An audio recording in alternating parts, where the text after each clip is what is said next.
A police officer misbehaved with a helpless woman who was selling vegetables. But the way that woman stood up and fought back against the officer left everyone present completely shocked. Many even recorded the incident and shared it on social media, where the video quickly went viral. After watching it, people across the internet were astonished by her courage. Today's video is both important and educational for everyone. So stay with us and watch the video till the end without skipping. And don't forget to subscribe to our Zaku Stories channel. Let's begin. It was a crisp morning in the narrow lanes of Rawalpindi. A cool breeze swept across the streets, ruffling the corners of tattered vendor stalls and rustling the leaves of nearby neem trees. The sky was pale gray, with lazy clouds hanging above the city like silent spectators. Hajra Bibi, an elderly woman in her early 70s, carried a heavy basket of fresh vegetables on her head, just like she did every morning. Her wrinkled face bore signs of fatigue, but her eyes still shimmered with the quiet hope that today's earnings would be enough to get by. Hajra laid out her vegetables neatly on a clean mat at the edge of the bustling market street. Plump tomatoes, green chilies, and golden potatoes, she arranged them all with care. She offered a soft smile to each passerby, whispering prayers under her breath that today's sales would go well. Suddenly, a loud, authoritative voice broke the air. Ye kia tamasha hai? Sari sadak pi thila laga dia hai kia? The voice belonged to Inspector Shabazz Khan, a tall man with a fiery temper, draped in his police uniform like a badge of supremacy. His face was red with rage, his eyes cold and commanding, and in his hand was the dreaded wooden stick. Before Hajra could respond, he slapped her across the cheek so hard that she stumbled back and fell to the ground. Her basket toppled, spilling vegetables everywhere. Tomatoes rolled under bikes, potatoes scattered on the dusty street, and green chilies were crushed under speeding wheels. The market froze in stunned silence. People stopped and stared, but no one dared intervene. Hajra sat in shock, her eyes welling up with tears, one hand still trembling as she reached for a tomato that had rolled out of her reach. Her lips murmured a silent plea, not for herself, but for her daughter not to find out. That daughter was Aisha, a captain in the Pakistan army, stationed at a military base near the northern border. That morning, she was leading physical training drills for new recruits, commanding in her olive green uniform with steely discipline. In her heart, she believed her mother was resting safely back home. She had no idea that just then, her mother was being humiliated on the street. In the market crowd, an onlooker silently recorded the entire scene on his mobile phone. A short while later, the video was posted online with the caption, "An honest old woman selling vegetables beaten in public by a police officer. Is this justice in our country?" The video spread like wildfire, thousands of views in minutes, then millions. And then, it reached Aisha. Sitting alone in the army dormitory, she opened the video, expecting nothing. But as the footage played, her face hardened. Her jaw clenched. Her hands shook. Her mother, on the ground, slapped, humiliated. The rage that coursed through Aisha's veins was silent, but fierce. She stood up, her fists clenched, and whispered to herself, "No one dishonors my mother and walks away." And so began a storm that would shake the very foundation of law and order. That same evening, as dusk crept over the rooftops of Rawalpindi, the narrow alleys echoed with the distant call of the Maghrib Azan.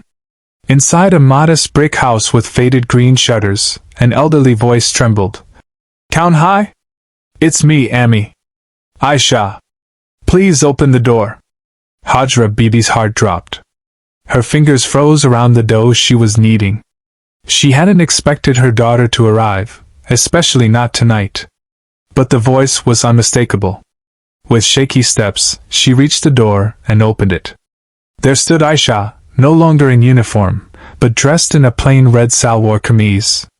Her face was composed, but her eyes, those sharp soldier's eyes, were burning. Before either woman could speak, Hajra pulled her daughter into a tight embrace. No words were needed.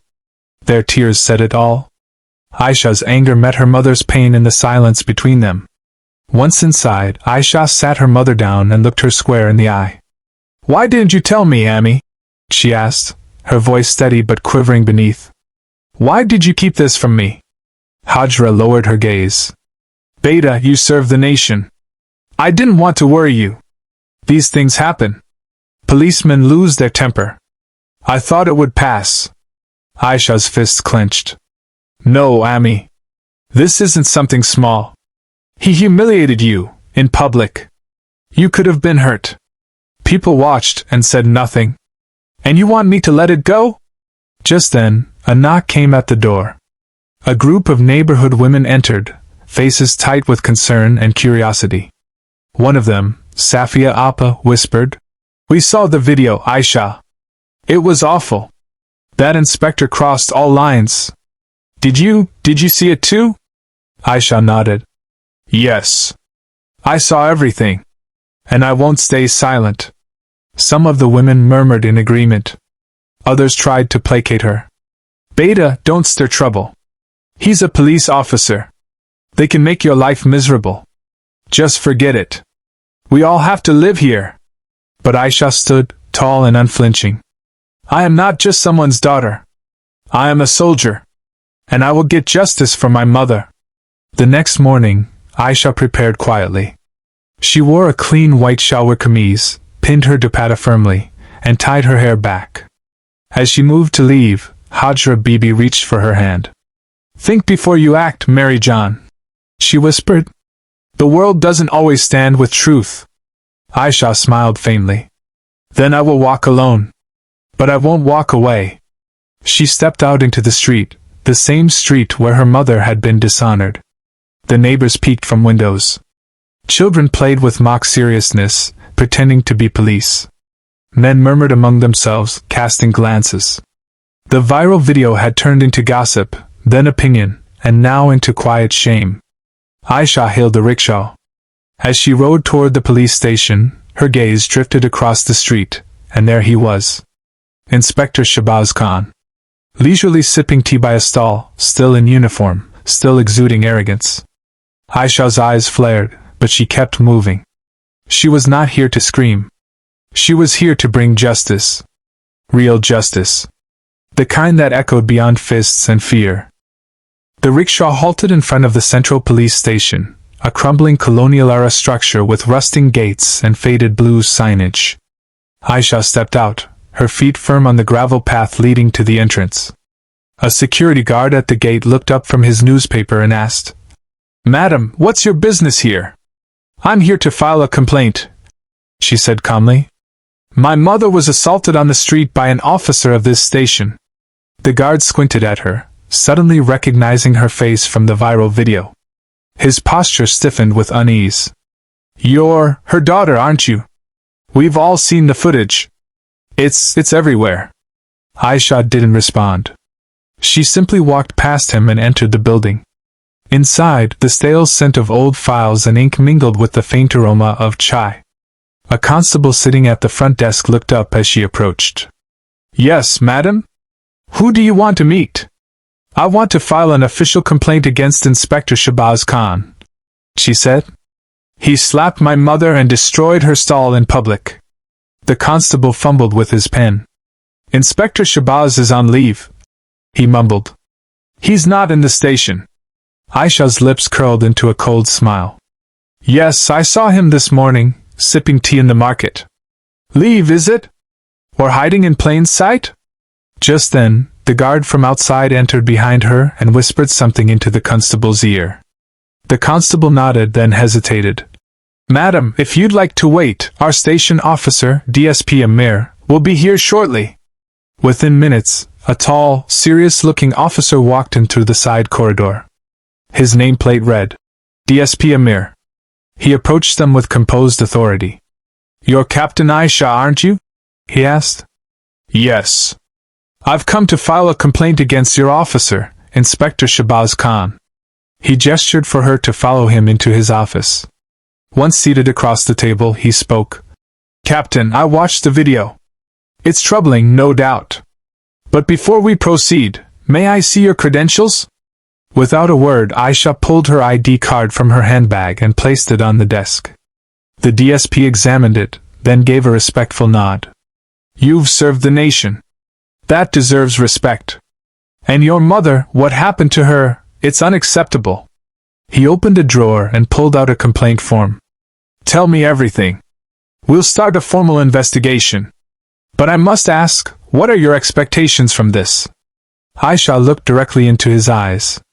Justice. Not just on paper. I want a public apology from that man. I want the badge he used as a weapon stripped from him. DSP Amir nodded solemnly. As you wish.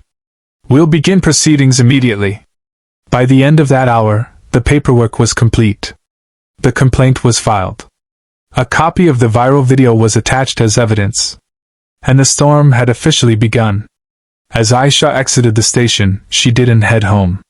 She walked straight to the marketplace, the very place where it had all happened.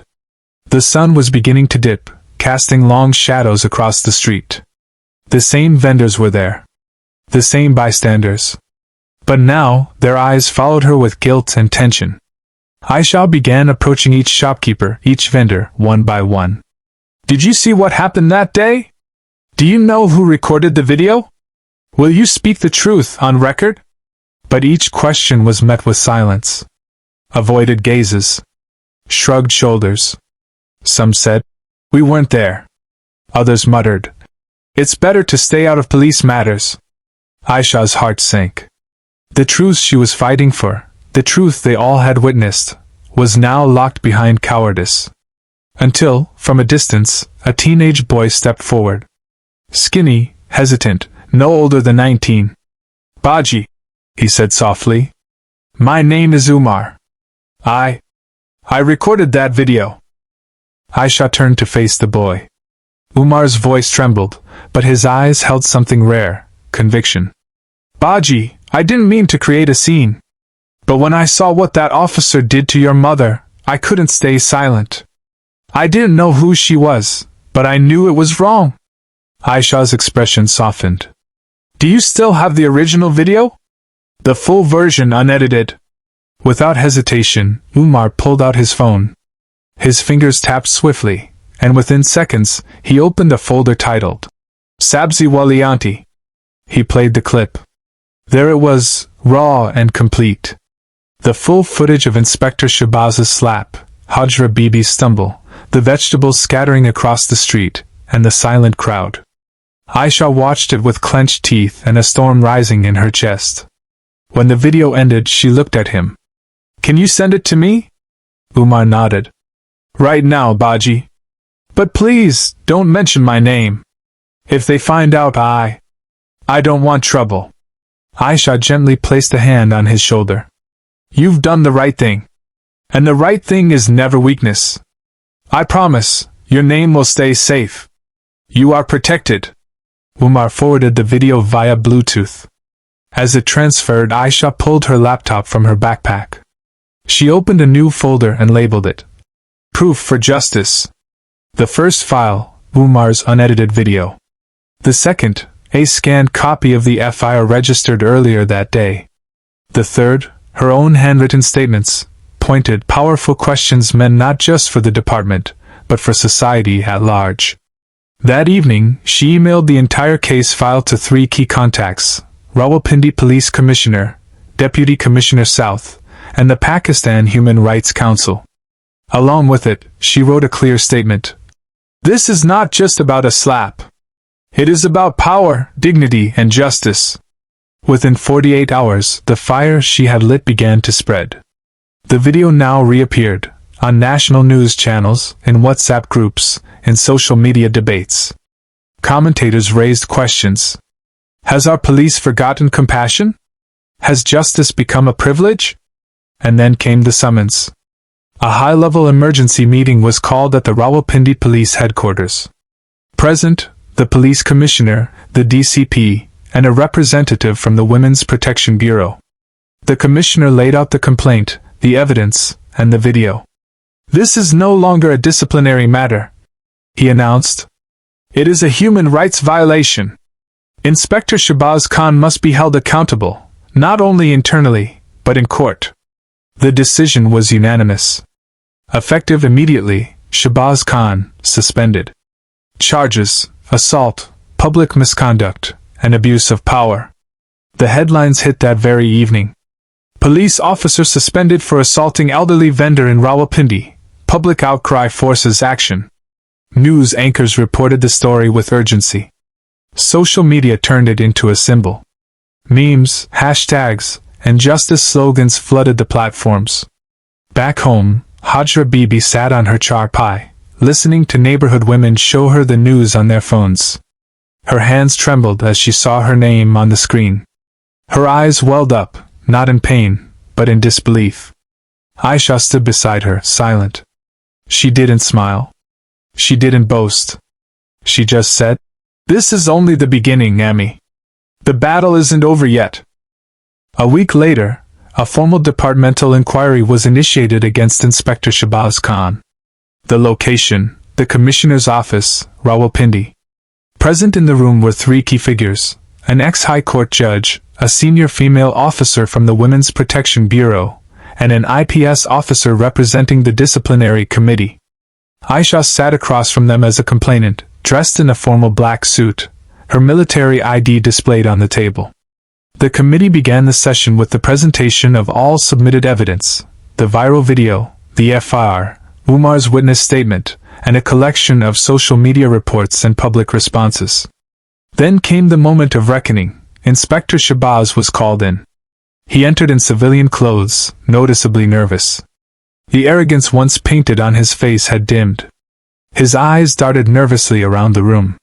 The presiding judge looked up from the file and asked, "Inspector Shahbaz Khan, do you admit to slapping the elderly woman on the street?" Shahbaz swallowed hard. "Sir, she was blocking traffic. She refused to move even after several warnings." The judge raised his brow. "And slapping her was your solution? Destroying her livelihood on the street was appropriate police conduct?" Shahbaz remained silent. The judge leaned back. "You are not only guilty of assault but of violating the code of conduct expected of a public servant. You used your power not for protection, but for humiliation." 15 days of hearing passed, each more intense than the last. Witnesses testified behind closed doors. Hajra Bibi herself was called in once, her voice trembling but truthful. Umar gave his statement via video call, his identity protected as promised. Finally, the committee's verdict was delivered. Shahbaz Khan was officially dismissed from service. Legal charges were filed under sections for assault, IPC 323, public humiliation, IPC 504, and misuse of authority. The case would now proceed to Rawalpindi's Session Court. The day of the press conference arrived. Seated at the front table were the police commissioner, the DCP, and Aisha. Journalists filled the room, cameras flashing, microphones thrust forward. The commissioner began. "No officer is above the law. Captain Aisha has set an example for how a citizen can stand up against injustice, even from within our own ranks. Her actions remind us that uniform means duty, not domination." Then he gestured to Aisha. She stepped forward and faced the cameras. "My mother's tears," she said, voice steady, "were not just hers. They represented every woman who has been silenced, every mother insulted in the name of order. Today, we say enough." That moment was broadcast live across the nation. In homes, markets, offices, people watched not a soldier, not a victim, but a daughter who refused to be silent. A few weeks later, a modest shop opened near the same marketplace where the incident had taken place. Its name was etched in bold Urdu script on a green signboard. Izzat Ka Bazaar. Inside sat Hajra Bibi, not on the dusty ground, but behind a sturdy counter. Her stall was now a proper store. Customers came not just for vegetables, but to meet the woman who had become a symbol of strength. And Umar? He had been offered a spot in a local journalism training program. His dream of being a reporter had just begun. And Aisha? Still in uniform. Still serving the nation. But now with a name whispered not just on the borders, but in the hearts of countless women. The daughter who brought justice home. Weeks turned into months, and the ripples of Aisha's stand continued to echo far beyond Rawalpindi. The court trial against Shahbaz Khan began in full swing. Each session brought new headlines, each testimony shed more light on the casual brutality hiding behind a badge. In the courtroom, Aisha remained composed. She sat beside her mother during every hearing, her presence a silent force, unshakable, watchful. The defense tried to argue provocation, tried to shift blame onto the crowd, onto her mother, even on her training. But the evidence was clear. The video, the witness statement, the community's silence, it all screamed one truth: abuse of power. Finally, the verdict came. The court found Shahbaz Khan guilty on all charges: public assault, harassment, and misuse of authority. He was sentenced to 2 years in prison and ordered to pay compensation to Hajra Bibi. But more than that, the judge gave a powerful statement. Let this case be a precedent. Authority without accountability is a danger to society. And justice is not mercy, it is duty. The news flashed across every major outlet.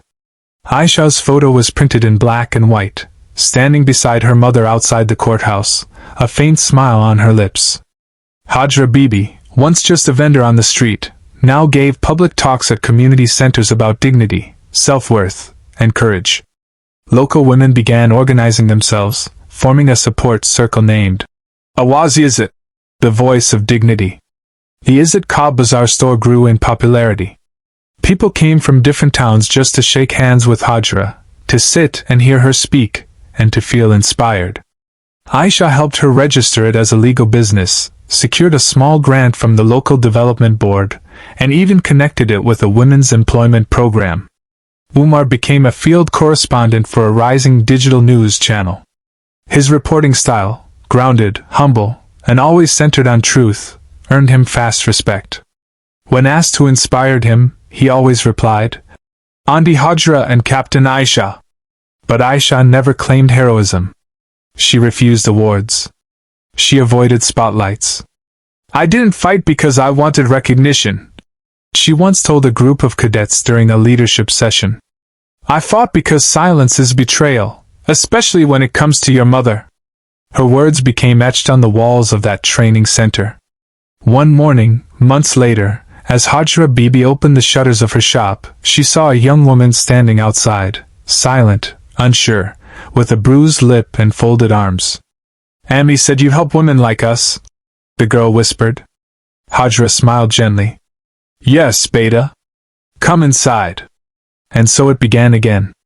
Justice was no longer a distant hope, it had become a movement. A movement born from a single slap. And a daughter's roar. Dear friends, if you enjoyed the video, please give it a like and share it as much as possible. Also, don't forget to subscribe to our Zaku Stories channel. We'll see you in the next video. Stay well, stay safe. Allah Hafiz.